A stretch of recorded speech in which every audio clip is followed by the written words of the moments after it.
Last but not least for you here, I'm going to take this in a slightly different direction now. It's similar in some ways to what we've talked about before, but in the field of health psychology, besides discussing coping and relaxation and mind-body evidence and so forth, one of the biggest things that we try to study, especially with chronic diseases, is how do people change their behavior? Because if you can change your behavior for stress, relaxation, and all of this, it might help diseases. And so a very famous study was done by Dean Ornish in 1990, as published here in the abstract.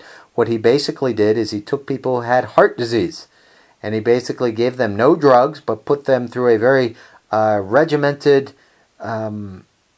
situation here of a low-fat vegetarian diet. They had to stop smoking, got stress management, moderate exercise, put people through the program, and found that when people went through this behavioral lifestyle program, that it ended up reducing the amount of heart disease that they had. This was hailed as a big finding because it was really the first one to show that if you change behaviors, it could actually reduce heart disease without taking all of these drugs. So this got the field of kind of behavioral change research going. In some respects, I use my research after this to kind of keep going in the field of health psychology because I study behavior changes in the field of health psychology. I'm not such a big fan of the Ornish study because his study to me basically shows that if you do all these things, it'll help stop heart disease, which is kind of a mind-body way of doing things. But for me, I think the key question here isn't doing these things and changing heart disease, but how do you get people to do these behavioral changes? If you order them to follow your diet, and they do, that's great. But what we all know with diet and lifestyle and stuff, people who tell us to do things, or if you're in a control group or in an intervention group and you're forced to do it, you can.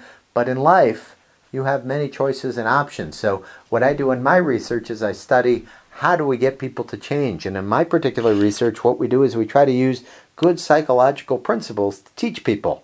We get them in a self-management program, and we get them to meet once a week for 2 hours.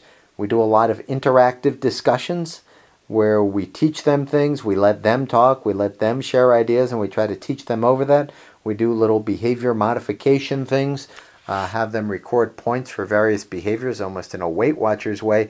And we find that if you get people together once a week for 2 hours and do the teaching and learning the right way and the behavior mod the right way, that you can actually change human behaviors and reduce some of these poor behaviors people do. Ornish showed that if you do these behaviors, it helps, but didn't really show how to go and do all these behaviors, whereas my research, and hopefully in the future, people will be doing more behavior change research. So in summary, what I would like you to do with this particular unit is I would like you to go through and basically summarize method, result, and meaning behind each of these studies that I've talked about, summarize the Selye stuff and the general adaptation stuff from the part of your textbook that's there, and also look up this CAM stuff. I thank you very much for your time and attention here, and hopefully you find this stuff interesting. I hope I haven't overwhelmed you with information here. Thank you all so much. Bye-bye.